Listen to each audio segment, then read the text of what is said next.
அதிகாலையில் உம் திருமுகம்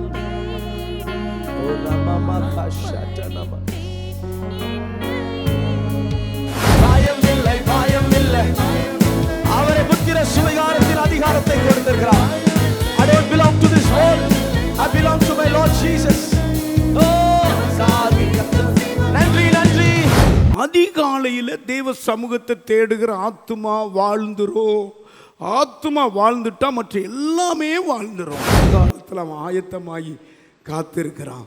அந்த வீடு பூத்து குலுங்கி வாதில பழம் கொடுக்கும். விடிய காலத்தில் எந்திரிச்சிடணும் கர்த்தருடைய பிள்ளைகள்.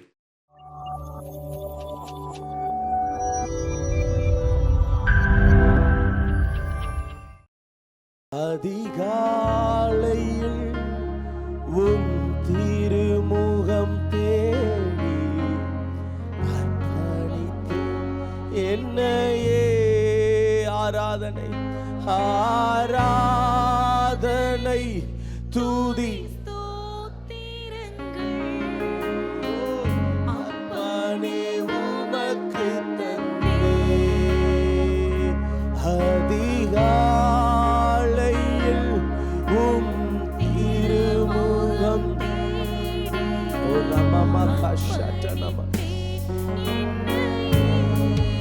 சபையார் எல்லாரும் சேர்ந்து சேருபீன்கள் சேராபீன்கள் மத்தியில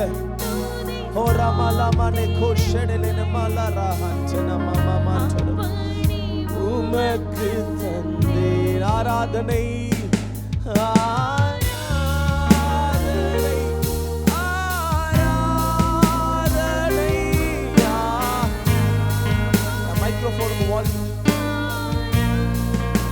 ஆராதனை, ஆராதனை,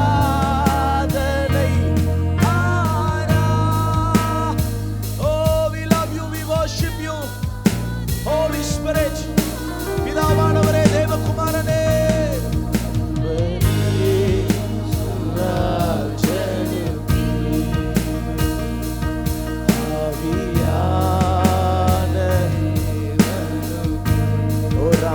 அவர் ஆவியானவர். அவருக்கு நிறமில்ல, அவர் ஆவியா இருக்கிறவர்.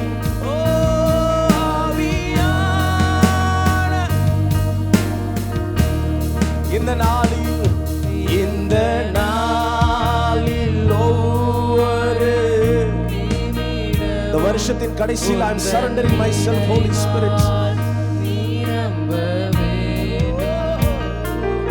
இந்த நாளில் ஒவ்வொரு கண்களை மூடி கரங்களை உயர்த்தி, அவர் ஆவியானவர். அவருக்கு ஆரம்பம் இல்லை.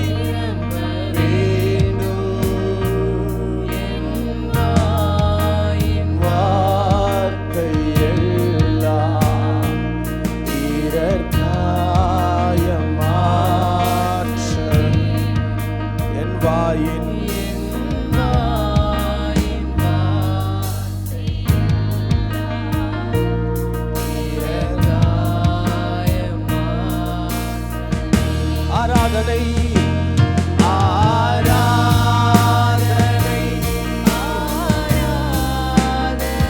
அவருக்கு ஒரு ஜனத்தை தெரிந்தெடுத்திருக்கிறார். அந்த ஜனத்துக்குள்ள என்னையோ நீர் பாத்திரமா வைத்தீரே, ஆராதிக்கக்கூடிய ஸ்லாக்கியத்தை கொடுத்தீரே. ஓ ரமல ஹஷேக நமமா சேரலானே.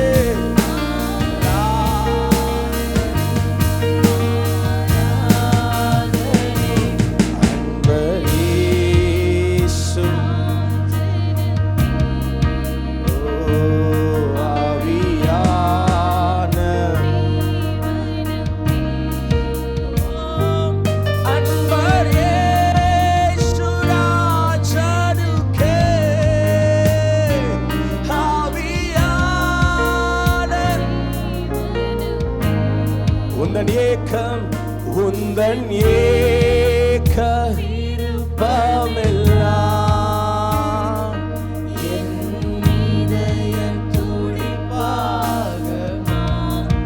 உந்தன் ஏக்கம் இருப்பமெல்லாம் இதயம் துடிப்பாக. என் ஜீவ நாட்கள்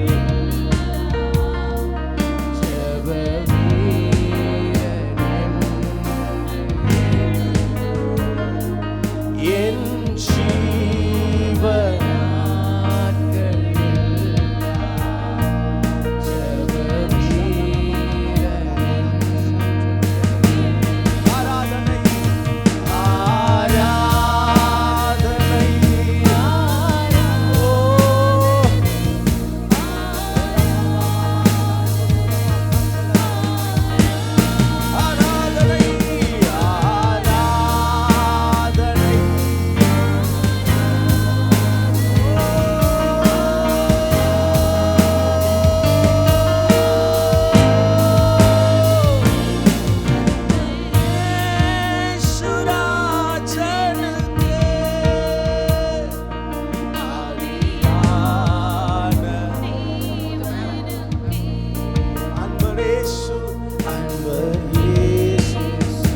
தவிர வேறொரு தெய்வம் இல்லை, போல ஒருவரும் இல்லை. உம்மை ருசி பார்க்கிறோம், உம்மை ருசி பார்க்கிறோம். கரங்களை உயர்த்தி எளிமையான எங்களையே என்றும் நினைப்பவரே.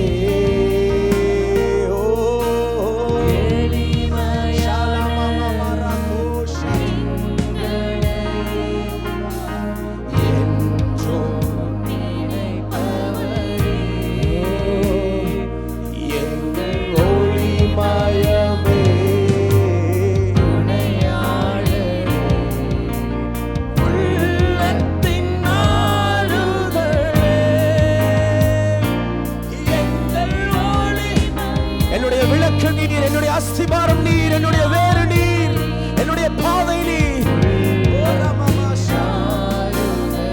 ஐயா வாழ்க, ஐயா வாழ்க. என் வாழ்க்கையில ஒவ்வொரு நிமிடமும் உடைய நாமம் வாழ்கச்சு, உடைய நாமம் உயரச்சு. ஐயா வாழ்க,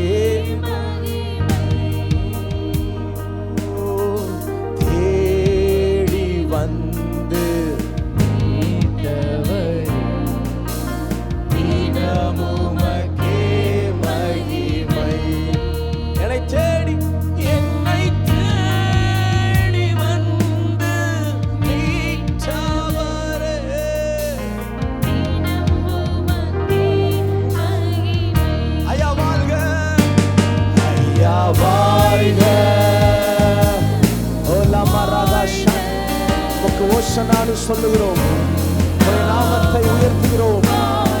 காணியாட்சிக்கு புறம்பாக இருந்த எங்களை உடன்படிக்கையின் ஒரு முக்கிய பகுதியாக, பங்காக, பங்காளியாக, மகனாக, மகளாக.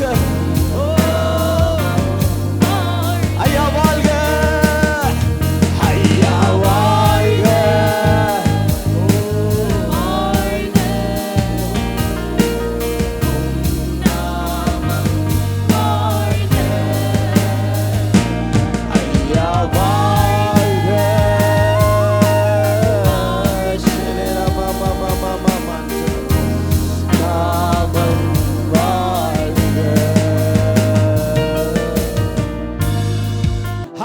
ரெண்டு கரங்களை உயர்த்தி, thank you Holy Spirit, truly you are the son of the living God. நீர் தேவனுடைய குமார், எங்களுக்காக வந்தவர். உடைய சரீரத்தை பிளந்து வசனம் சொல்லுகிறது, அவருடைய ஆவியை கொடுத்த பொழுது எருசலேம் பட்டணத்தில் இருக்கிற அந்த திரைச்சீலை மேலிருந்து கீழே வரைக்கும் கிழிக்கப்பட்டது. அப்படி என்றால் அது கிழிக்கப்பட்டதற்கு காரணம், பரிசுத்த ஸ்தலத்தில் யாரும் போக முடியாத அந்த ஒளியின் இடத்துல கர்த்தர் உங்களை கொண்டு வந்திருக்கிறார். கர்த்தர் உங்களை மகனாக, மகளாக கர்த்தர் மாற்றி இருக்கிறார். புத்திர சுவிகாரத்தின் அதிகாரத்தை கர்த்தர் கொடுத்திருக்கிறார். நல்ல கரங்களை தட்டி தடைகளை உடைக்கிறவர் எனக்கு முன்பதாக கடந்து போவார். தடைகளை உடைக்கிறவர், தடைகளை உடைக்கிறவர், மதில்களை தகர்க்கிறவர். மெய்யாகவே இவர் தேவனுடைய குமாரன், மெய்யாகவே இவர் தேவனுடைய குமாரன். ஓ, தடைகளை உடைத்தீரையா, தள்ளாட விடவில்லையே. சிலுவை பார்த்து தடைகளை, சிலுவையில் தான் அத்தனை ஆசீர்வாதம். தள்ளாட சோர்ந்து போனேன், சோர்ந்து போன நேரமெல்லாம்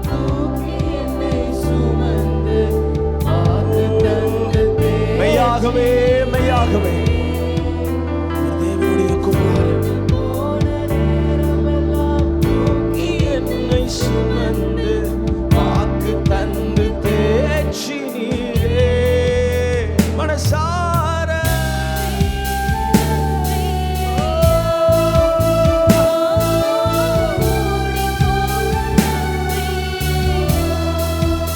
புரிந்து கொள்கிறோம். மெய்யாகவே மெய்யாகவே நீ தேவனுடைய குமாரன்.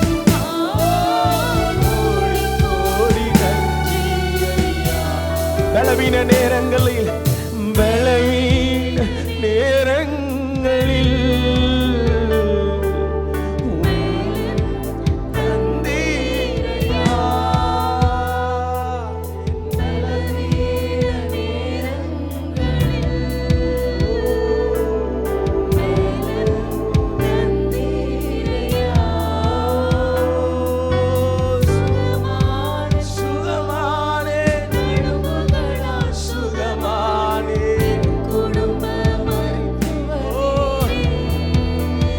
ஒரு டாக்டர் இருக்கிறார். The greatest doctor, Jesus Christ. Oh, shakana mama mama shetu. கரங்களை உயர்த்தி நன்றி ஐயா.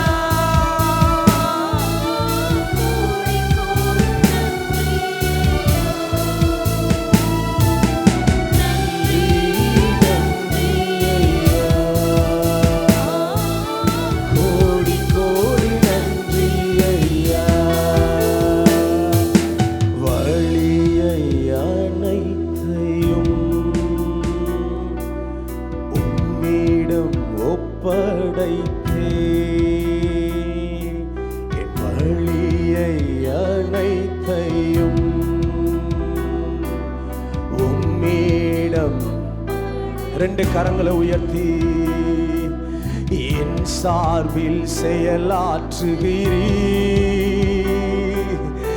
எல்லாமே. ஓ, என்னுடைய அட்வொகேட் நீர், என்னுடைய லாயர் நீர், எனக்கு பரிந்து பேசுகிறவர் நீர். கடைசியாய் ஒரு முறை என் தேவையெல்லாம், என் தேவையெல்லாம் நீதானே.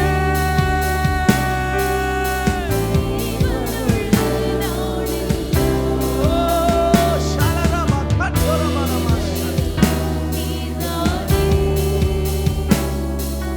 ஜீவனுள்ள நாளெல்லாம் என் தேவையெல்லாம், என் தேவையெல்லாம் நீதானே.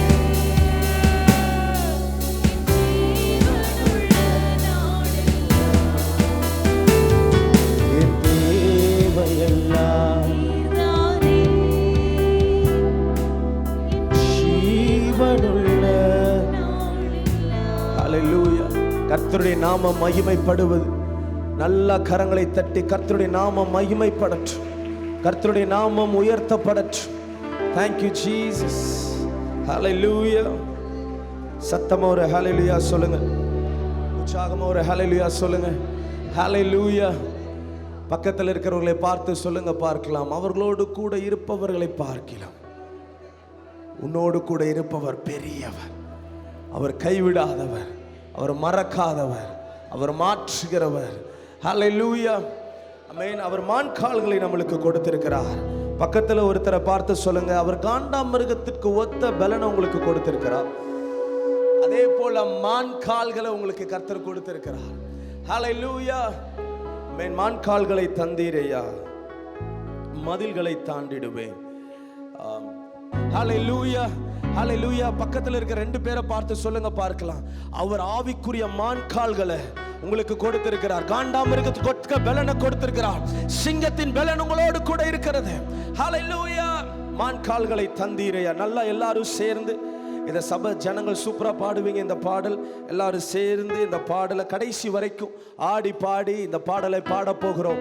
என்னென்ன பலவீனங்கள் உங்கள் கால்கள் இருக்கிறதோ அது மாறி ஒரு புதிய பலன் உங்களுடைய எலும்புக்குள்ள, முட்டிக்குள்ள, நரம்புக்குள்ள வரப்போகிறது.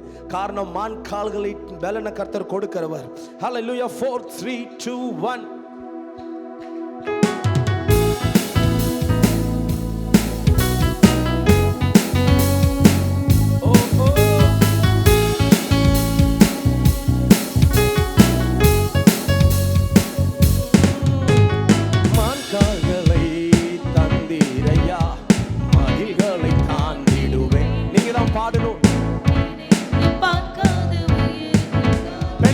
எல்லாரும் சேர்ந்து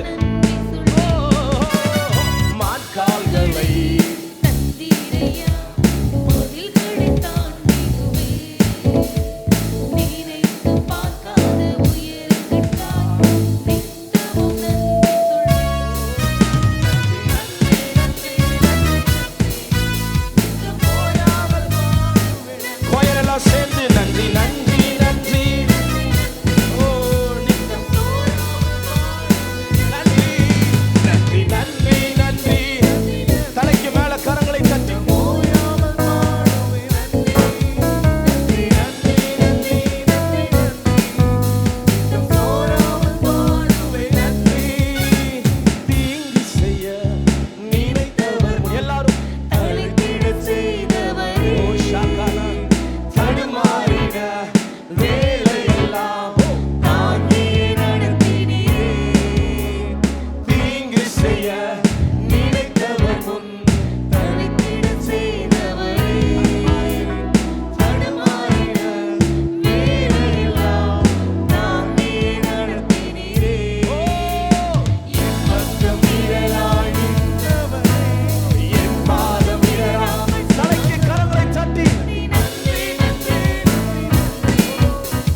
தேவன் என்னோடு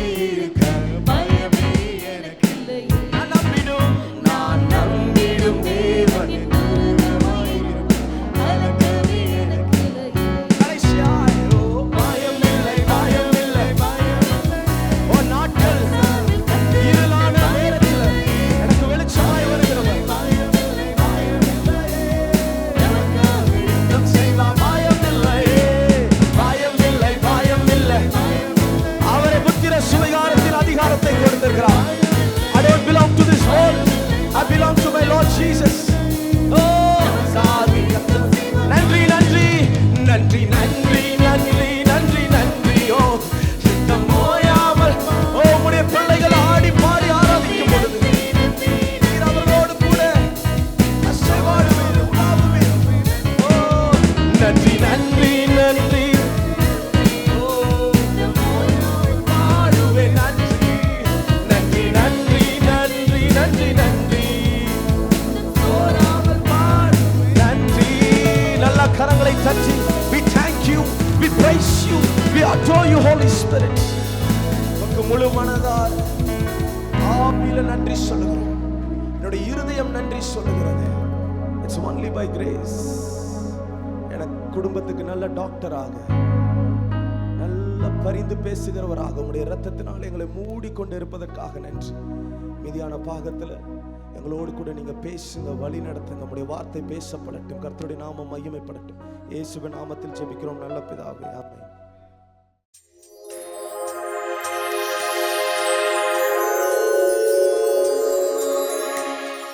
கர்த்தருக்கு ஸ்தோத்திரம். ஒரு 10 நாள் முன்னாடி எங்கள் அக்காவுக்கு ரொம்ப உடம்பு முடியாமல் ஆயிடுச்சு. ஹாஸ்பிட்டல் அட்மிட் பண்ணியிருந்தோம். ஒரு 2 நாளில் அவங்களுக்கு வந்துட்டு வயிறு வலி ரொம்ப தாங்க முடியாமல் அவங்களுக்கு வலி ரொம்ப ஜாஸ்தி ஆயிடுச்சு. டாக்டர்ஸ் வந்துட்டு ஆஃப் அன் ஹவருக்கு இன்ஜெக்ஷன் போட்டுகிட்டே இருந்தாங்க. ஆனால் அதனால் அவங்களுக்கு எந்த ஒரு இதுவுமே கிடைக்கல. கொஞ்சம் கூடி வலி கம்மி ஆகவே இல்லை. ஐசியூவில் கொண்டு போய் அவங்க வச்சு ஐசியூலையும் அவங்க ட்ரீட்மெண்ட் பண்ணினாங்க. அப்போவும் அவங்களுக்கு வலி குறையவே இல்லை. கடைசியில் டாக்டர்ஸ் வந்துட்டு அவங்க மயக்க மருந்து கொடுத்துடலாம், இதுக்கு மேலே அவங்களால இந்த வலி அவங்களுக்கு இது பண்ண முடியாதுன்னு சொல்லி மயக்க மருந்து கொடுத்தாங்க. அப்போவும் அவங்களுக்கு அந்த மயக்கம் கூட வரலை. அந்த வலினால் அவங்க துடிச்சிக்கிட்டே இருந்தாங்க. அப்போ ராத்திரி நேரத்தில் நான் வந்துட்டு பாஸ்டர் பிரதாப்புக்கு ஃபோன் பண்ணி எங்கள் அக்காவுக்கு இந்த மாதிரி ரொம்ப முடியாமல் இருக்காங்க அப்படின்னு சொன்னேன். அப்போ அவங்க சொன்னாங்க, நீங்கள் வந்துட்டு ஜெப எண்ணெயை எடுத்து அவங்க மேலே பூசி சங்கீதம் 91 திரும்ப திரும்ப படிச்சுக்கிட்டே இருங்க, ஆண்டவர் உங்களுக்கு சுகம் கொடுப்பாருன்னு சொன்னாங்க. நாங்கள் அதே மாதிரியே நாங்கள் ஜெபம் பண்ணினோம். பாஸ்டர் பிரதாப்பு எங்களுக்காக ராத்திரியெல்லாம் ஜெபம் பண்ணினாங்க. கொஞ்ச நேரத்தில் நேரம் ஆக டாக்டர்ஸ் அத்தனை பேருமே திரும்பி போயிட்டாங்க. எங்களால் இனி ஒன்றுமே செய்ய முடியாது, அவங்கள இனி எங்களுக்கு எதுவுமே பண்ண முடியாது, இனி அவங்களா தான் இது பண்ணணும், வலி அவங்களுக்காக குறையணும், எங்களால் ஒன்றுமே பண்ண முடியாதுன்னு வந்த 4-5 டாக்டர்ஸ் அத்தனை பேரும் திரும்பி போயிட்டாங்க. ஆனால் நாங்கள் ஜெபிக்க ஆண்டவர் வந்து சுகம் கொடுத்து காலையில் நேரம் ஆகும்போது அந்த வலிகளை எல்லாம் மாற்றி எங்கள் அக்காவுக்கு சுகம் கொடுத்தாரு. இப்போ எங்கள் அக்காவை வீட்டுக்கு கூட்டிகிட்டு வந்திருக்கோம். எங்கள் அக்கா நல்லபடியாக இருக்காங்க. சுகம் கொடுத்த ஆண்டவருக்கு கொடான கொடி ஸ்தோத்திரம். இது இந்த வருஷம் என் மூத்த பிள்ளைக்கு கர்த்தர் கிருபையாய் கொடுத்த வாக்குத்தத்தம். அந்த வார்த்தையின்படி இந்த வருஷம் அவளுக்கு ஜெயத்தையும் கொடுத்தார். கடந்த மே மாதம் அவள் நீட் எக்ஸாம் எழுதியிருந்தா. அந்த எக்ஸாமில் அவள் அதிக மதிப்பெண் எடுக்க கர்த்தர் உதவி செய்தார். மார்க் இருந்தாலும் பார்த்திங்கன்னா கட் ஆஃப் எல்லாமே இருந்துச்சு. ஆனாலும் ஒரே மதிப்பெண்களை பல மாணவர்கள் இருந்ததுனால ஃபஸ்ட்டு 2 ஸ்டேட் கவுன்சிலிங்கில் அவளுக்கு ஃபஸ்ட்டு 2 ரவுண்டில் அவளுக்கு வரவே இல்லை. அவள் ரொம்ப மனசு உடஞ்சிட்டா. என்னம்மா, என்னுடைய விருப்பம் சிறு வயது முதலே இந்த எம்பிபிஎஸ் அல்லனா பிடிஎஸ் கனவாக இருந்தபடியினால எனக்கு இது கிடைக்குமா கிடைக்காதுன்னு இருந்தால், அப்போ நாங்கள் வேதத்தின் அடிப்படையில் அவளுக்கு பல ஆலோசனைகளை நானும் என் கணவனாரும் கொடுத்தோம். அவகிட்ட சொன்னோம், வேதத்தில் ஜெயித்தவங்க யாருமே ஈஸியாக ஜெயிக்கலை, போராடி தான் ஜெயிச்சாங்க. நீ பாரு, யாக்கோபை எடுத்துக்க, அன்னாளை எடுத்துக்க, யோசேப்பை எடுத்துக்க, இப்படி பல பேர் அவளுக்கு வேதத்திலிருந்து சுட்டி காட்டினோம். கர்த்தர் அவளை அந்த காத்திருந்த காலத்திலெல்லாம் தேவனோட அதிகமாக நெருங்க உதவி செஞ்சார். அப்போ நான் சொன்னேன், நீ துதிபலியை மட்டும் செலுத்திட்டே இரு, நீ செய்ய வேண்டியதை நீ செய், அவர் செய்ய வேண்டியதை அவர் செய்வார். இந்த வார்த்தையை அவளுக்கு சொல்லிகிட்டே இருந்தேன். ஒரு நாளைக்கு ஒரு குறைஞ்சது 10 தடவையாவது 1000 ஸ்தோத்திர பலிகளை அவன் முழங்கால் படிட்டு கர்த்தருக்கு செலுத்த கர்த்தர் தான் அவளுக்கு பலன் கொடுத்தார், கிருபை செஞ்சார். நாங்களும் அவளுக்கு தொடர்ந்து ஜெபித்தோம். எங்களோட Inbaraj sir family, Malar sister family, அது மாதிரி இன்னும் நிறைய பேர் எங்களுக்காக ஜெபிச்சாங்க. Kirubai agency, Suresh brother family, Jacob brother family, Vadasuthur Mary அக்கா ஃபேமிலி, செட்டிப்பாளையம் பகுதியை சேர்ந்த sister Mercy Muthupandian family, Beulah Senthilnathan family, இவங்க எல்லாம் எங்களை அதிகமாக ஜெபத்தில் தாங்கினாங்க, கடைசி வரைக்கும் தாங்கினாங்க. கர்த்தர் எல்லாருடைய ஜெபத்தை கேட்டு 3வது ரவுண்டில் அந்த வார்த்தையை அவளுக்கு கொடுத்த வாக்குத்தத்தத்தை நிறைவேற்றினார். பிடிஎஸ் சீட்டு கிடைக்க கிருபை செய்தார். கடந்த நாட்களில் நாங்கள் சென்னைக்கு சென்று பிள்ளைக்கு அட்மிஷன் போட உதவி செஞ்சார். 19ஆம் தேதி பிள்ளைக்கு காலேஜ் ஓப்பன் ஆகுது. ஜெயம் தந்த தேவனுக்கு கொடான கொடி ஸ்தோத்திரம்.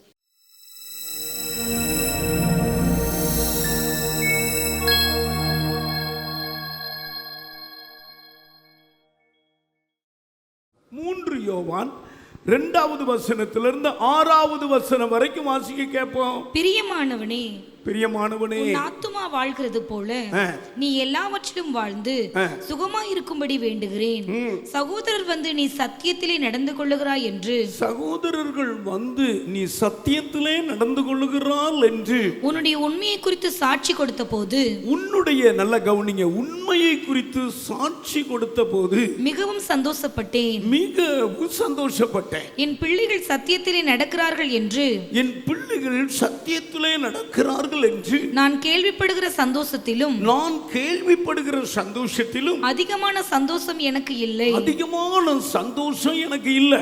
பிரியமானவனே, பிரியமானவனே, நீ சகோதரருக்கும் சகோதரருக்கும் அந்நியருக்கும் செய்கிற யாவற்றையும், அந்நியருக்கு செய்கிற யாவற்றையும் உண்மையாய் செய்கிறாய். உண்மையாய் செய்கிறாய். அவர்கள் உன்னுடைய அன்பை குறித்து, அவர்கள் உன்னுடைய அன்பை குறித்து சபைக்கு முன்பாக சாட்சி சொன்னார்கள். சபைக்கு முன்பதாக சாட்சி சொன்னார்கள். தேவனுக்கு முன்பாக பாத்திரமானபடி அவர்களை நீ வழிவிட்டு அனுப்பினால் நலமாயிருக்கும். ஆமென், அல்லேலூயா. இந்த யோவான் 12 அப்போஸ்தலரையும் இந்த யோவான் அன்பின் சீசன் என்று பெயர் எடுத்த யோவான். இந்த சபையை ஸ்தாபித்தவர் யோவான். இந்த சபைக்கு போதகராக மூப்பராக இருந்த அந்த யோவான் சபையில காய்வுன்னு ஒரு விசுவாசி இருக்கிறார். ஒரு பேர் காய்வு. அல்லேலூயா. அவரை குறித்து அந்த சபையின் ஊழியக்காரனாகிய யோவான் அழகா பேசுறார். நீ சத்தியத்தில், முதல் வசனம் வாசிமா. மூப்பனாகிய நான் சத்தியத்தின்படி நேசிக்கிற, மூப்பனாகிய நான், இந்த சபையின் போதகராகிய நான் சத்தியத்தின்படி நேசிக்கிற பிரியமான காயுவுக்கு எழுதுகிறதாவது. அதுதான் சொல்றார், பிரியமான காயுவுக்கு எழுதுகிறதாவது. 2வது வசனம் எல்லாரும் படிங்க. பிரியமானவனே, பிரியமானவனே, உன் ஆத்துமா வாழ்கிறது உன் போல ஆத்துமா வாழ்வது போல நீ எல்லாவற்றிலும் வாழ்ந்து எல்லாவற்றிலும் வாழ்ந்து சுகமாயிருக்கும்படி வேண்டுகிறேன். ஆமா, இன்னைக்கு உள்ள தலைப்பு என்ன? ஆத்துமா வாழணும், ஆத்துமா வாழணும். அதான் மெயின் பகுதியில் ஆண்டவர் சொல்றாரு, பிரியமானவனே. அப்போ உன் ஆத்துமா வாழ்வது போல நீ எல்லாவற்றிலும் வாழ்ந்து சுகித்திரு அப்படிங்கிறார். அப்போ ஒரு ஊழியக்காரன் சத்தியத்தின்படி நடக்கிற, சாட்சியாய் வாழ்ற, உண்மையாய் வாழ்ற, புறஜாதி ஜனங்களுக்கு சத்தியத்தை சொல்லி சபைக்குள்ளே கொண்டு வருகிற அந்த மனிதனை இந்த ஊழியக்காரன் மனதார வாழ்த்துகிறான். கையை உயர்த்தி அல்லேலூயா வாழ்த்துகிறான். அவனுடைய நற்குணங்களை பார்த்து வாழ்த்துகிறான். அவனுடைய உண்மையை பார்த்து வாழ்த்துகிறான். இந்த உண்மைக்கு காரணம், இந்த உத்தமத்துக்கு காரணம், இந்த ஊழியத்துக்கு காரணம், நீ இவ்வளவு பிரியமா இருக்கிறதுக்கு காரணம், நானும் உன்னை பிரியமானவனே, பிரியமானவனே, நீ சத்தியத்தில் நடக்கிறதுக்கு காரணம் ஆத்துமா வாழ்ந்திருக்குது. ஆமீன் சொல்லுங்க. என்ன வாழ்ந்திருக்குது? ஆமா, நீ போற வழியில சமாதானமா இருக்குது, உன் போற வீடு சமாதானமா இருக்கிறது, இந்த சபைக்கு இவ்வளவு பிரியமா இருக்கிற, எல்லாத்துலயும் உண்மையா இருக்கிற, நற்குணமா இருக்கிற, உன்னை குறித்து எல்லாரும் சாட்சி சொல்றதை என் காதால கேட்க, அப்ப என்ன எனக்கு தெரியுது? உன் ஆத்துமா வாழ்ந்திருக்குது. ஹல்லேலூயா, ஹல்லேலூயா. ஆமா, அந்த ஆத்துமா மிருகத்துக்கு கிடையாது. கவனிங்க, மிருகத்துக்கு வார்த்தையால உண்டாக்கினார். மனுஷனுக்கு தான் முத பைபிளில் ஆத்துமான்னு வருது. அதுக்கு முன்னால வந்ததில்லை. ஆதியாகம புஸ்தகம் 2வது அதிகாரம் 7வது வசனத்தை நீங்க வாசிக்க கேட்போம். தேவனாகிய கர்த்தர் மனுஷனை பூமியின் மண்ணினாலே உருவாக்கி, தேவனாகிய கர்த்தர் மனுஷனை பூமியின் மண்ணாலே உருவாக்கி ஜீவ சுவாசத்தை அவன் நாசியிலே ஊதினார். ஜீவ சுவாசத்தை அவன் நாசியிலே ஊதினார். மனுஷன் ஜீவாத்துமாவானான். ஜீவாத்துமாவானான். ஹல்லேலூயா. தேவனிடத்திலிருந்து வந்த ஒரு நூல், அதான் அந்த பட்டம் பறக்குது. அழகா உங்க கையில ஒரு நூல் இருக்குது, அங்க பறந்துகிட்டு இருக்குது. அதையும் பிடிச்சிக்கிட்டு இருக்கீங்க. அதை கட் பண்ணி விட்டுட்டா, கையை விட்டுட்டா அது இன்னும் பறக்குமே? இல்லை, கீழே விழுந்து செத்துரும், அவ்வளவுதான். இந்த நூலுக்கு பேரு தான் ஆத்துமா. ஒவ்வொரு மனுஷனுக்கும் அதான் மனுஷன் வெளியேற பெற்றவன், பிரமிக்கத்தக்கவாறு மனுஷனை படைச்சிருக்கிறான். இந்த மனுஷனுக்குள்ள ஆத்துமா இருக்கிறது. அல்லேலூயா. ஆமாம், இந்த ஆத்துமா உணர்வு இருந்தால் தான் எப்பொழுதும் ஜெபம் பண்ணிக்கிட்டே இருக்கணும். அதாவது ஆவிக்குரிய வளர்ச்சி வந்துட்டாலே வெளியரங்கமான வளர்ச்சி வந்துடும். அதான் அவர் சொல்றார், நீ சத்தியத்தில் நடக்கிற, கேள்விப்படுற, என் கண்ணால் பார்க்குற, புறஜாதி ஜனங்கள் உன்னை குறித்து சொல்கிறாங்க காய்வே, அப்போ என் பிரியமானவனே, என் சகோதரன்னு சொல்லலை, அதை விட ஒரு முக்கியமான வார்த்தை சொல்றார், என் பிரியமானவனே உன் ஆத்துமா வாழ்வது போல நீ எல்லாவற்றிலும் வாழ்ந்துரு. கையை உயர்த்தி அல்லேலூயா அல்லேலூயா. செலவுங்களுக்கு ஆளாயிருப்பாங்க, நல்லா சரீரம் அழகா இருக்கும், எல்லாருக்கும் ஆத்துமா செத்து கிடக்கும். ஆத்துமா செத்து போயிட்டு அவ்வளோதான். அவன் சொல்றான், ஒரு மனுஷன் அவனுக்கு அந்த விளைச்சலை பார்த்தோன்னு சந்தோஷம், அறுவடையை பார்த்தோன்னு சந்தோஷம், தன் களஞ்சியத்தை பார்த்து சொல்கிறான், ஆத்துமாவே என் களஞ்சியத்தை பெருசாக்கிட்டேன், பல வருஷத்துக்கு உனக்கு தானியம் சேர்த்து வச்சிருக்கிறேன், நீ பூரிப்பாயிரு, சந்தோஷமாயிரு, மகிழ்ச்சி ஆயிரு. உடனே ஆண்டவர் அங்கிருந்து ஒரு வார்த்தை சொல்றாரு, நீங்க வாசிக்க கேட்போம். லூக்கா எழுதின புஸ்தகம் 12வது அதிகாரம் 20வது வசனம். தேவனோ அவனை நோக்கி மதிகேடனே உன் ஆத்துமா உன்னிடத்தில், உன் ஆத்துமாவை உன்னை விட்டு நான் எடுத்துருவேன். நீ சேகரிச்சு வச்சது யாருடைய? இப்படி கம்பீரிக்க பண்றிய, விசாலமாக்கிட்ட, ஆமா பகற்றுறைய. நான் உனக்குள்ள இருக்க கேட்டுதான் அந்த மாதிரிலாம் பகற்றுறேன். உனக்கு நான் கொடுத்த உன் ஆத்துமா உனக்கு அறிவு இல்லையே, உனக்கு ஆத்துமா உணர்வு இல்லையே, ஆத்துமா செத்து கிடக்க. ஆத்துமா மீட்புக்கு தானே ரத்தம் சிந்தனை. நான் என்ன அற்புதமானது. ஆமா, எங்க பீத்துறதால் படிக்க, நீங்க பீத்துவான் பாருங்க, 17வது வசனம் படி. அப்பொழுது அவன், நான் என்ன செய்வேன்? ஒன்று செய்வேன். என் தானியங்களை சேர்த்து வைக்கிறதுக்கு இடம் இல்லையே. நான் ஒன்று செய்வேன். என் களஞ்சியங்களை எடுத்து பெரிதாக கட்டி எனக்கு விளைந்த தானியத்தையும் என் பொருள்களையும் அங்கே சேர்த்து வைத்து பின்பு ஆத்துமாவே உனக்காக அநேக வருஷங்களுக்கு அநேகம் பொருள் சேர்த்து வைக்கப்பட்டிருக்கிறது, நீ இளைப்பாரி புசித்து குடி, பூரிப்பாயிரு என்று என் ஆத்துமாவோட சொல்லுவேன் என்று. ஆத்துமாவை 2 வார்த்தை யூஸ் பண்றான் பாருங்க. ஆத்துமா அறிவு இல்ல, செத்த ஆத்துமா கிட்ட பேசுறான். நீ சேர்த்து வைக்கிறதுக்குலாம் அந்த நாள் அந்த ஒரு சான் வயிற்றுக்கு தான். ஆமா, இங்க ஆத்துமா செத்து கிடக்கு. மதிக்கடனா என்ன தெரியுமா? புத்தி இல்லாதவனே, முட்டாளே, எல்லாம் உனக்கு செய்ய தெரிஞ்சது இங்க உனக்கு இல்லையே. கர்த்தருடைய பிள்ளைகள் நல்ல ஞானமா இருக்கணும். படிப்பை குறித்து பேசுகிறாங்களா, ஊன்னு கேட்டுட்டு ரட்சிக்கப்பட்டிருக்கலான்னு கேளுங்க, உங்கள் ஆத்துமா மனம் திரும்பியிருக்கான்னு கேளுங்க. சும்மா அப்படி பீத்துறதெல்லாம் நீங்கள் கேட்டுக்கிட்டு அந்த வழியில் போகாதீங்க. அல்லேலூயா. வீடு வாடகை வீடு இது. ஆமாம், பூமிக்குரிய கூடாரமாகி இந்த வீடு அழிந்து போனாலும் கர்த்தருடைய பிள்ளைகளுக்கு, மீட்கப்பட்ட பிள்ளைகளுக்கு கைகளால் கட்டப்படாத நித்திய வீடை கர்த்தர் உண்டாக்கி வைத்திருக்கிறார்.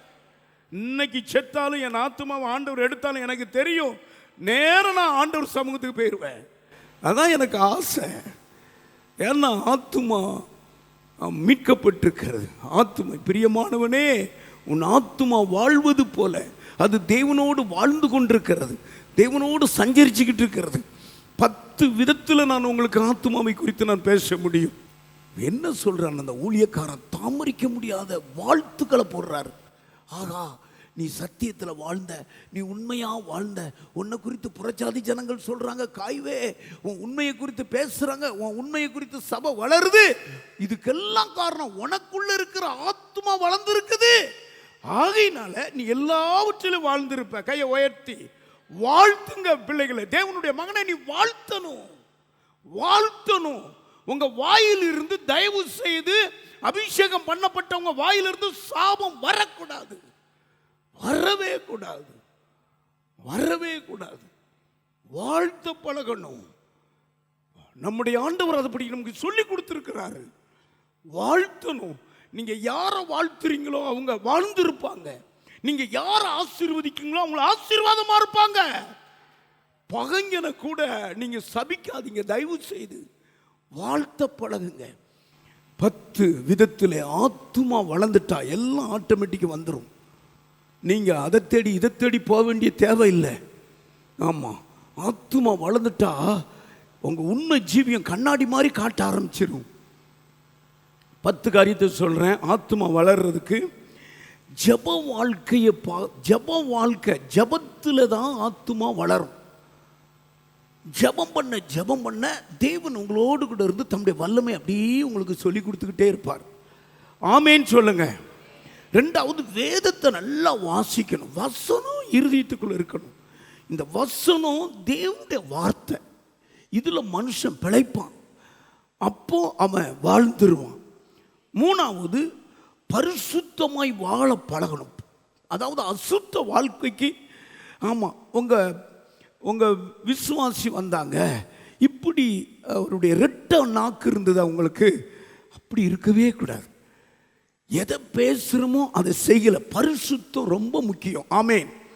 வாழ்க்கை பரிசுத்தமாக இருந்தால் வாழ்ந்துருவோம். அபிஷேகத்தில் நிரம்பி இருக்கணும். அந்நிய பாஷை பேசிக்கிட்டே இருக்கணும். அந்நிய பாஷை பேசணும். நீங்கள் நடக்கும்போது உட்காரும்போது உள்ளே பேசிக்கிட்டே இருக்கணும். அப்போ உங்கள் ஆத்துமா தேவனுக்குள்ளே வாழ்ந்து கொண்டே இருக்கும். மூணாவது விசுவாசத்தில் நல்லா வளரணும். விசுவாசம் இல்லாதவைகளை இருக்கிற வண்ணமாக அழைக்கிறது விசுவாசம். விசுவாசம் இல்லை நாம தான் போய் லோன் எடுக்கணும், கடன் எடுக்கணும், வட்டிக்கு வாங்கணும், அப்படி இல்லை. விசுவாசத்தில் நீதிமான் பிழைப்பான். அடுத்து தேவ பிரசனம். ஒரு பிரசனத்தில் இருக்கணும். சக்கனா மகிமை. அந்த மனுஷன் மேலே தன்னுடைய மகிமையை வைப்பார். அவன் முகமே பிரகாசமாயிரும். ஆமாம், ஸ்தோத்திரம். அப்போ அவன் வாழ்ந்துருவான். சமாதானமான ஒரு நிறைவு அவனுக்குள்ள இருக்கும். வாழ்ந்துருவான். அல்லேலூயா. பொறுமையாக இருக்க கற்றுக்கொள்கிறது தான் ஆத்மா வாழ்கிறது. துன்மா இருக்கிற மாதிரி அப்படிலாம் இல்லை. பொறுமையாக இருக்கிறது ஆத்மா வாழ்ந்துடும். கடைசியில் ஒன்று சொல்கிறேன். ஆலயத்தில் இருக்கிற வாஞ்சையினால, ஆலயத்தில் கர்த்தர் வர்ற ஜனங்களை நன்மையினால் நிரப்புறார். அதை பெற்றுக்கொள்ளுகிறதுனால ஆத்மா வாழும். ஆமேன்னு சொல்லுங்க. ஹல்லேலூயா. வாழ்த்து பழகணும். பக்கத்தில் பார்த்து சொல்லுங்க, பிரியமானவன், நீங்கள் அபிஷேகம் பண்ணப்பட்டவங்க யாரையும் சபிக்கக்கூடாது. இப்போ ரெபேக்காள் அவளை பார்த்து அவருடைய சகோதரனும் அவருடைய தகப்பன்னு சொல்கிறாங்க, என் சகோதரியே ரெபேக்காலே, நீ கோடா கோடியாய் வாழ்ந்து பெருகுவாயாக. அப்படியே ரெபேக்காள் இன்னைக்கு இந்த சந்ததி பெருகிறதுக்கு காரணம் அந்த தேவ மனிதர்கள் ரெபேக்காள் மேலே போட்ட அந்த வாழ்த்துதல். அந்த வசனத்தை சொல். நீங்கள் ஒரு வீட்டுக்கு போகும்போது அந்த வாழ்த்துங்க. இப்போ இயேசு என்ன சொன்னார்னா, 12 சீசன்லையும் அழைக்கிறார். ஃபஸ்ட்டு 12 பேரை தான் அழைச்சார். அழைச்சி பிசாசை துரத்துங்க, வியாதிக்காரங்களை குணமாக்குங்க, அப்படி சொல்லிட்டு சொல்கிறார். நீங்கள் ஒரு வீட்டுக்குள்ளே போகும்பொழுது அந்த வீட்டை வாழ்த்துங்க. வாசிமா, அதாவது மத்தேயு 10வது அதிகாரம் 12வது வசனம் 13வது வசனம். ஒரு வீட்டுக்குள் பிரவேசிக்கும் போது, நீங்க ஒரு வீட்டுக்குள்ள பிரவேசிக்கும் போது அதை வாழ்த்துங்கள். அதை வாழ்த்துங்க. அந்த வீடு பாத்திரமா இருந்தால், அந்த வீடு பாத்திரமா இருந்தா, நீங்கள் கூறின சமாதானம் அவர்கள் மேல் வரக்கடவது. அபாத்திரமா இருந்தால், நீங்கள் கூறின சமாதானம் உங்களிடத்துக்கு திரும்ப கடவது. கையை உயர்த்தி ஒரு அல்லேலூயா சொல்லுங்க. வாழ்த்துங்க. வீடு சந்திக்க போங்கன்னு அர்த்தம். வாழ்த்துக்கள் சொல்லணும். நம்ம வாய் வாழ்த்தணும். ஆமீன் சொல்லுங்க. அவங்க பாத்திரமா இல்லைன்னா அந்த வாழ்த்துக்கள் உனக்கு ரெட்டிப்பாக வந்துடும். ஆனால் என்ன சொல்லணும்? நீ வாழ்த்தணும். வீட்டுக்கு போகணும், வீடு சந்திக்கணும். ஆமாம், கவனமாக இருங்க. ஒவ்வொருவரும் வீடை சந்திங்க. இன்னைக்கு இருளுக்குள்ளே இருக்காங்க. ஆத்துமா வாழாமல் கிடக்கு. அதனால எல்லாம் கடனில், சிக்கலில், வியாதியில் அப்படி நசுங்கி கொண்டிருக்கிறாங்க. பிசாசு கொண்டாட்டமாக இருக்கிறான். ஆமாம், அவனை அழிக்கிறதற்கு ஜனங்களுக்கு வாழ்த்துக்கள் சொல்லுங்க.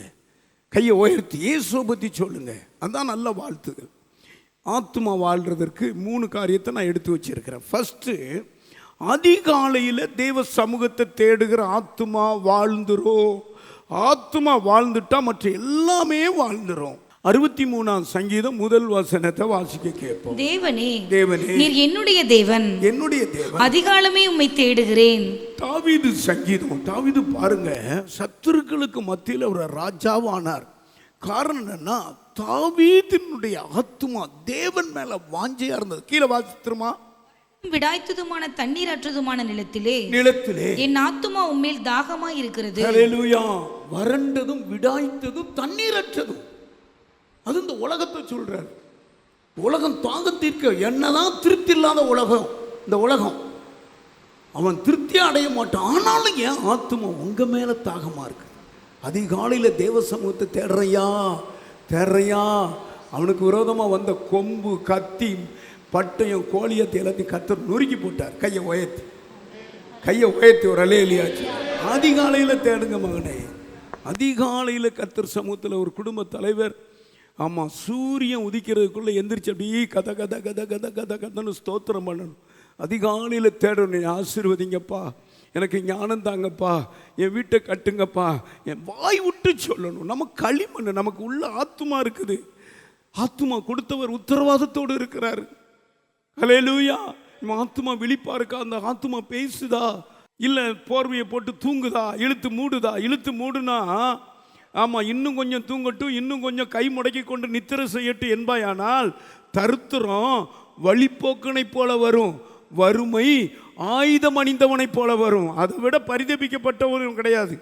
எறும்புக்கிட்ட போய் கேளு, எறும்புக்கு ஆத்துமா கிடையாது, அதுகிட்ட போய் கேளு அது எவ்வளவு சுறுசுறுப்பாக இருக்குன்னு. ஆமேன்னு சொல்லுங்க. எங்கே தேடணும்? அதிகாலையில் தேடணும். அதிகாலையில் தேடணும். ஒரு மனிதனை ஆசீர்வதிக்க கர்த்தர் விரும்பி அதிகாலையில் கூப்பிடுறாரு. யாத்திராகமம் எழுதின புஸ்தகம் 34வது அதிகாரம் 2வது வசனத்தை நீங்க வாசித்தா, நீ அதிகாலையை விட்டுறாத, ஆயத்தமாக சீனாய் மலைக்கு இறங்கி வா, நான் வச்சிருக்கிற அந்த ஊழியத்தை உன் கையில தாரேன், நான் வச்சிருக்கிற கிருபைகளை, இரக்கத்தை, ஆமா மனதுருக்கத்தை உன் மேல ஊத்துறேன், உன்னை எவனும் அசைக்க முடியாது. ஆமா, நீ கால் வச்சா செங்கடல் 2ஆ பிளக்கும். ஆமேன்னு சொல்லுங்க. நீ அண்ணாந்து பார்த்தா மண்ணா பேயும். நீ கண்மலையை பார்த்து பேசினா தண்ணி வரும். கண்மலையிலிருந்து நீரூற்று பெறப்படும். வாசிங்க இந்த வசனம். விடியற்காலத்திலே நீ ஆயத்தமாகி, நீ விடிய காலத்தில் ஆயத்தமாகி சீனாய் மலையில் ஏறி, சீனாய் மலையில ஏறி, அங்கே மலையின் உச்சியில் காலமே என் சமூகத்தில் வந்து நெல்லு. இவர் கூப்பிட்டவர், இவர் போய் நிக்கிறாரு, அவர் மேகத்திலிருந்து இறங்கி நிக்கிறார். 2 பேரும் பேசுறாங்க பாருங்க. வாசிங்களா. ரொம்ப நல்லா. கர்த்தர் ஒரு மேகத்தில் இறங்கி அங்கே அவன் அருகே நின்று. எப்படி பாருங்க, ஒரு அருகே, மோசே அருகே நின்றார். ஆண்டவர் சொல்ற முகமுகமா அந்த மோசேக்கு நான் என்ன வெளிப்படுத்தினேன். அவனை போல சாந்த மூலம், அவனை போல என் முகத்தை பார்த்தவன் யாரும் கிடையாது. இந்த சாட்சி வாங்கணுமா? சும்மாயா 30 லட்சம் ஜனங்களை அவன் வாழ்ந்த அரண்மனையிலிருந்து விடுதலை ஆகினார்னா, ஆண்டவர் சொன்னார் விடிய காலத்தில் அவன் ஆயத்தமாகி காத்திருக்கிறான். அந்த வீடு பூத்து குலுங்கி, ஆமா, வாதுல பழம் கொடுக்கும். விடிய காலத்தில் எந்திரிச்சிடணும் கர்த்தருடைய பிள்ளைகள். 6வது வசனம் வாசிமா. கர்த்தர் அவனுக்கு முன்பாக கடந்து போகிற போது, அப்படி அருக நின்று சில காரியங்களை பேசிட்டு அப்படி கடந்து போகும் பொழுது, அவர் கர்த்தர் கர்த்தர் கர்த்தர் கர்த்தர், இரக்கமும் கிருபையும் நீடிய சாந்தமும் மகாதயையும் சத்தியமுள்ள தேவன். ஆமா, இந்த வசனத்தை மோசே கிட்ட பார்க்கலாம். பூமியில என் மோசே சாந்த குணம் உள்ள, பூமியில என் மோசே உண்மையுள்ளவன், என் வீட்டில் எங்க உண்மையா இருந்த, அதாவது தேவன் கிட்ட இணைஞ்சு இறங்கும் போது அவ தேவ சுவாபமா மாறிடுறான். அல்லேலூயா. இந்த அனுபவம் இருக்கணும். குடும்ப தலைவிகள் அதிகாலையில் ஜெபம் பண்ணணும். நம்முடைய சபையின் வளர்ச்சி அதிகாலை ஜெபம். ஆமா, இந்த பழக்கம் இயேசுவை பின்பற்றின பரிசுத்த ஸ்திரீகளுக்குள்ள இருந்தது. இந்த பழக்கம் மகதேனா மரியாளுக்கு 7 பிசாசு பிடிச்சு விடுதலை பெற்ற அவளுக்குள்ள அந்த தாகம் வாஞ்ச இருந்தது. இந்த பழக்கம் இயேசு கிட்ட இருந்தது.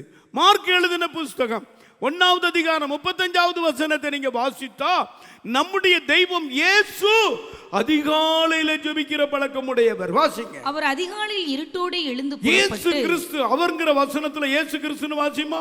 இயேசு கிறிஸ்து அதிகாலையில் இருட்டோடு எழுந்து புறப்பட்டு போய் வனாந்தரமான ஒரு இடத்துக்கு போய் அங்கே ஜெபம் பண்ணினார். கைகளை உயர்த்தி ஒரு அல்லேலூயா சொல்லுங்க. அல்லேலூயா. அவர் ஜெபம் பண்ணும் போதுதான் மனுஷனுக்கு இருக்கிற நெருக்கம், மனுஷனுக்கு இருக்கிற புயல், அப்பதான் அவரெல்லாம் போறாரு. இந்த 4ஆம் ஜாமத்தில் விடிய காலத்தில் போய், இல்லைன்னா சீசர்கள் அட்ரஸே இருக்காது, தண்ணியோடு தண்ணி அவங்க செத்து மடிக்கி இருப்பாங்க. வேகமாக காப்பாற்ற போறாரு. அவன் நினைக்கான், இவன் எங்க ஆவேசம்ப்பா, நான் தான் வாரவனையை காப்பாத்தங்கிறாரு. கையை உயர்த்தி கடல் தண்ணியில் நடந்து வாரார் இயேசு. நம்முடைய இயேசு அதான் சொன்னாலே, இயேசுன்னு சொன்னாலே கபகபன்னு கண்ணீர் வடிக்கணும். மனிதனுக்கு மேல அவ்வளவு அக்கறை, அவ்வளவு இரக்கம் உள்ள தெய்வம். ஹல்லேலூயா. அவருடைய அடிச்சுவடு உங்க வாழ்க்கையில வரணும். அதிகாலை ஜெபம் பண்ணணும், அதிகாலை ஜெபம் பண்ணணும். 2வது ஸ்தோத்திரம், அதாவது கர்த்தரை மைமைப்படுத்துகிற ஆத்துமா வளரும். மகிமைப்படுத்தணும். சாந்தல இருந்து சுண்டு கால் சுண்டு விரல் வரைக்கும் எங்களுக்கு மகிமைப்படுத்தணும் இயேசுவை. லூக்கா எழுதின புஸ்தகம் 1வது அதிகாரம் 46 47 இந்த வசனத்தை நீங்க வாசிக்க கேட்போம்.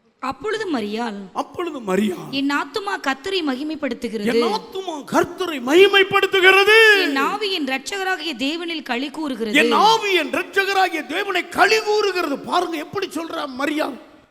மரியாளுடைய வார்த்தையை பாருங்க. ஹல்லேலூயா. இயேசு உள்ள வந்த உடனே, இயேசுவுக்கு இடம் கொடுத்த உடனே, இயேசுவுக்கு மடி கொடுத்த உடனே, இயேசுவுக்கு தன் வயிற்றை கொடுத்த உடனே களி கூறுகிறார். என் ஆத்துமா களி கூறுகிறது, என் இரட்சகருக்குள்ள நான் இடம் கொடுத்துட்டேன், என் ஆவி களி கூறுகிறது, என் ஆத்துமா மகிமைப்படுகிறது. மகிமைப்படுத்தணும். ஆராதனைக்கு பேரே மகிமைப்படுத்துறது. மகிமைப்படுத்துறது. நாம் களிமண்ணியா? மகிமையுள்ள தேவன் என்னை காப்பாத்துனீங்களே, எனக்கு உதவி செஞ்சீங்களே, எனக்கு நல்ல மனைவி தந்தீங்களே, நல்ல பிள்ளை தந்தீங்களே, அபிஷேகம் தந்தீங்களே, இந்த ஞானம் தந்தீங்களே, கல்விமான்களுக்கும் ஞானிகளுக்கும் மறைத்து எங்களை வெளிப்படுத்தினீர். மகிமைப்படுத்திக்கிட்டே இருக்கணும். ஃபாதர் ஒரு வசனத்தை வச்சு பாட்டு எழுதியிருக்கிறார். 71ஆம் சங்கீதம். நான் பாடும்போது என் உதடுகளும் நீ மீட்டுக்கொண்ட ஆத்துமா கம்பீரித்து மகிழ்கிறது. ஹல்லேலூயா. நான் பாடும்போது மகிழ்ச்சி, ரட்சிப்பின் மகிழ்ச்சி, சுகம் கொடுத்த மகிழ்ச்சி, நம்ம தலையை பாதுகாத்த மகிழ்ச்சி. ஆமா, அதாவது மரியாளை போல என் ஆத்துமா மகிமைப்படுகிறது, என் ஆவி களி கூறுகிறது. ஆத்துமா மகிமைப்படுத்தணும். ஆமா, ஆராதனையில பாட்டே பாடிக்கிட்டு இருக்க கூடாது. ஆராதனையில ஆண்டவர் செய்த நன்மை ஆண்டவருக்கு நேரம் சொல்லணும். வாழ்வு தந்த வல்லலே வாழ்க வாழ்க. ஆமா, கார் ஓட்டும் போதே கர்த்தரை மகிமைப்படுத்திக்கிட்டே போகணும். ராஜா எப்படி நம்மளை செஞ்சிருக்கிறார், எப்படி உதவி இருக்கிறார், எப்படி பிள்ளைகள் பிறந்திருக்கிறாங்க. ஹல்லேலூயா. எப்படி ஆவிக்குரிய மனைவியை தந்திருக்க, ஆவிக்குரிய கணவனை தந்து, எப்படி இடம் தந்திருக்கிறா, எப்படி வீடு தந்திருக்கிறா. நீ யாரு? உனக்கு அதுக்கு சம்பந்தம் இருக்குமா? கர்த்தர் பரிசா கொடுத்தது, கர்த்தர் கிப்டா கொடுத்தது. கைகளை தட்டுங்க, நினைங்க. 10 ஆத்துமா வர்றது நன்றியா நினைச்சா தான் 20 ஆத்துமா வரும்.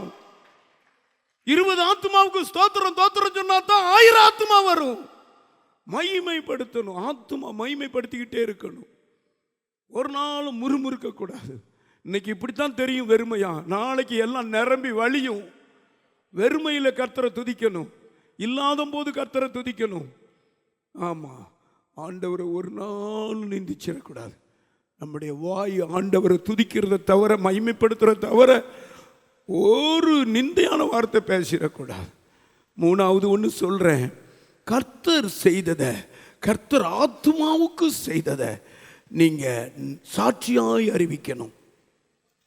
66ஆம் சங்கீதம் 16வது வசனத்தை வாசிக்க. தேவனுக்கு பயந்தவர்களே, தேவனுக்கு பயந்தவர்களே, நீங்கள் எல்லாரும் வந்து கேளுங்கள், எல்லாரும் வந்து கேளுங்க, அவரின் ஆத்துமாவுக்கு செய்ததை சொல்லுவேன். பாருங்க, இந்த சங்கீதக்காரன் கூவுறான். ஆமா, தேவனுக்கு பயந்தவர்களே, சபை விசுவாசிகளே, வாங்க எல்லாம் வந்து கேளுங்க, என் ஆத்துமாவுக்கு தேவன் செய்தத நான் சொல்றேன். இதுக்கு பேரு சாட்சி. கையை உயர்த்தி.